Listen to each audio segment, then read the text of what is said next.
What's up, everybody? Me, KiNGAlpha here. Hope everybody's doing great. So now we're going to be going over to the new and promoted Spear Sergeants, which these guys, and I'm sorry if I butchered the name, these guys are called the Symmachean Stalwarts. These guys are really interesting. I have gotten some good gameplay of these guys, so it's going to be very fun to actually show you guys everything with these guys. They are really cool. One thing that I want to state before I actually go into everything is, from the challenges, when you're using the men-at-arms and you're using the spear sergeants, the first challenge that you can complete for both of the units, you actually do get this, where it says use this to create a men-at-arm, use this to create men-at-arms. So if you don't have the men-at-arms, the first challenge in their actual challenge tree, or challenges for the season unit challenges or whatever, you get to use this and you can unlock the men-at-arms. However, if you do have the men-at-arms already unlocked, you receive 32 men-at-arm kits, a 50 unit medal, and your barracks will be granted an extra slot, which they did change this. So I don't know whether it's going to be no longer that you actually get +1 like extra barrack slot, or if you're gonna actually be getting a +1 unit size. They had messed that up in the localization before, and they just fixed the localization, so just bear in mind that that might change now that I've seen this, because I was gonna say before that it did say +1 unit size, so I'm assuming now it's just barracks. But regardless, let's get into these guys. They do max out at level 22 now, which before the spear sergeants would max out at 18, which actually is a big difference. They are worth 255 leadership, so they're 5 more leadership than the original spear sergeants, so not much. They do have a head count of 32 as well. Let's come over here. So we tested the trees, and I'll talk about the trees in a second, but I'm gonna say a little bit about each of the trees and everything. Coming over here to the terrain effects, you have bad for the desert, good for plains, bad for hills and steppe, and then great for urban. So these guys are obviously going to do their best to work when they're actually in like urban cities and stuff. So the Symmachean Brotherhood. Symmachean troops are slower but protected than their chivalric brothers. So they're talking about the spear sergeants, which is cool. So this unit takes less damage from attacks coming from its front, which is the bulwark of faith, which is basically their brace. This is a nice little brace over here. Living martyrs. Utterly unafraid of death, this unit takes reduced damage when advancing on the enemy. So this is actually pretty good because of the fact that when they do advance on the enemy, especially infantry, it's really good when they actually do that. And then they resist flames. So the unit's armor is less vulnerable to thermal weapons. So basically, this is talking about the new flame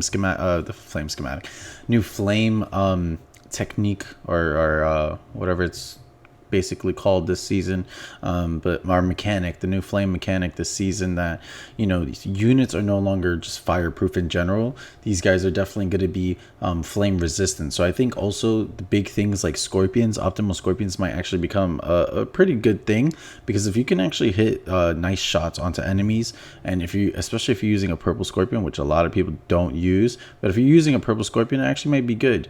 And I'm even thinking about like blue scorpions. When you shoot at archers, it's okay, but it's not the best. It's like archers can still live. I think it's definitely going to take a big impact now.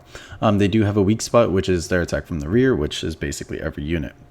They do get the shield wall formation, they have the turtle formation, and they have the skilltron formation, which the turtle formation and the shield wall formation are really freaking good now, compared to the skilltron. However, in skilltron you can do the brace as well, so just be aware of that if you want to hold a stair, like a little staircase or something, and you want to use the skilltron formation, it actually is pretty good. So coming over to the events as well, the events, this form unifies a sturdy block and advances damage from the front and sides is greatly reduced, which is actually crazy because the sides do get protected really well. They're very vulnerable from the back, so just be aware of that. So like if someone goes, like for example, a mall goes behind them, it really can probably destroy a unit while they're advancing, because they do take time to advance. They don't just instantly advance like the old spear sergeants or the old shields. They more or less cluster up together first and then they advance. I'll be showing some gameplay versus like charges, everything tomorrow, so I'm gonna try and put it in a whole video, showcasing everything that the these stalwarts, if you can say, are fighting against, cav, infantry, etc.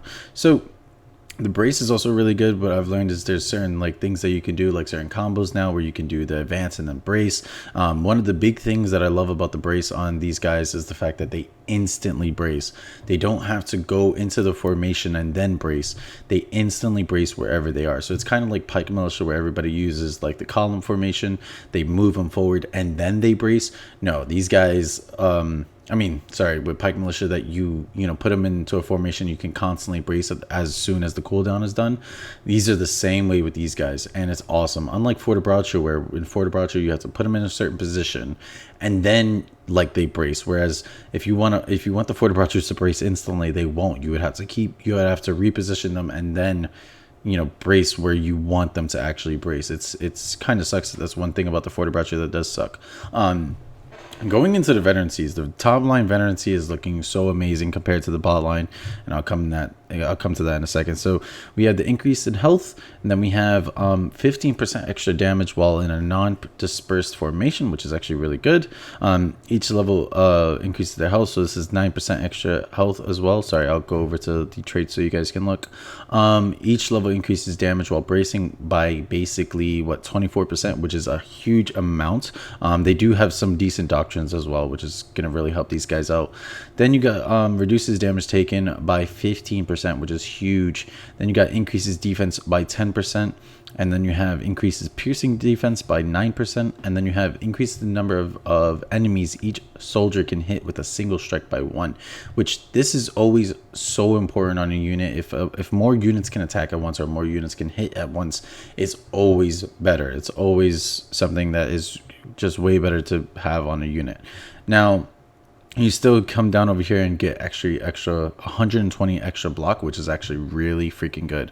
Also, it was confirmed as well that all the nodes that you have either on your spear sergeants or your men-at-arms, they do convert over to the new unit. Okay. But like I said, I do like this because of the fact that level 22 you're actually able to get both of these, compared to if you go straight bottom, I believe you can only go over to here. I'll show you guys real quick, so you guys hopefully you guys, if you want to go a little bit back and look at the stats for those guys, go ahead. But I'm going to show you guys the stats now with going straight bottom and then whatever I can get on the top. So we go down bottom, we get the blocking increase again, then come over here, you get 15% extra damage while advancing, which the advance is really nice. The advance is going to destroy infantry, can destroy Imperial pikes, everything. Reduce advance cooldown by 2 seconds, which is good. It's piercing damage, so piercing damage increased by 90% right here. Then we get increases piercing armor penetration, which is actually really good. And then we come over here and we get reduced cooldown again by 3 seconds, however, this time. And then we get each level reduces damage taken while advancing by 15%. So it's a good thing that you have this while advancing. However, I will say this. Oh, and the last one is that it increases the numbers of enemies that can be attacked while the advance order is in use. And then you can only get 2 extra % in the damage boost for the top line. So I personally don't like the bottom line at all because of the fact that we've tested it and it's not that effective compared to the brace. The brace is so good. The advance is good, but it's good by itself. I don't feel like you really need any more of the damage aspects to it or anything. Like they're really good defenders. They fight in a really good position. The one big thing is the brace on these guys. When you can advance and brace at the same time, it just makes them get these guys so much better. The top line, you get the health boost as well. You get their more tanky top line. You get the brace and you get the increased defense. You don't get a lot of the defense aspects on the bottom line. The bottom line is basically making them fully offensive, which it's not as offensive as you think. It's more or less just a couple of piercing like damage things where you can actually just put doctrines on these guys and make them like somewhat piercing or whatever. You know what I mean? So bot line is not going to be the way I feel to go. People are probably going to still go bot line just to test it when they're advancing. Advancing is still really good against other infantry. Some of the other infantries that they don't do well against is probably the Reapers and the Scyldars. Tesserags, somewhat it's half and half. However, like I said, you can advance and then brace. But the brace is so effective on these guys that it's just way more important than anything else. So Guys, let me know what you guys think about these guys. These guys are pretty freaking cool. I would put the skin on these guys as well, just so you could see how they look. So that's just the armor piece, and then we got the helmet over here, so they actually look really nice with the new season skin. And then let's take off the the other piece. So yeah, these guys do look really freaking cool just with the helmet as well. So just letting you guys know, this unit is going to be great. It's actually going to be the second unit you're going to be able to unlock. I'll probably do a pass overview as well as one of my videos. So hope you guys did enjoy this video. Let me know what you guys think about the veterancies, what you're going to use for them, etc. I'll see you guys in another video. Deuces.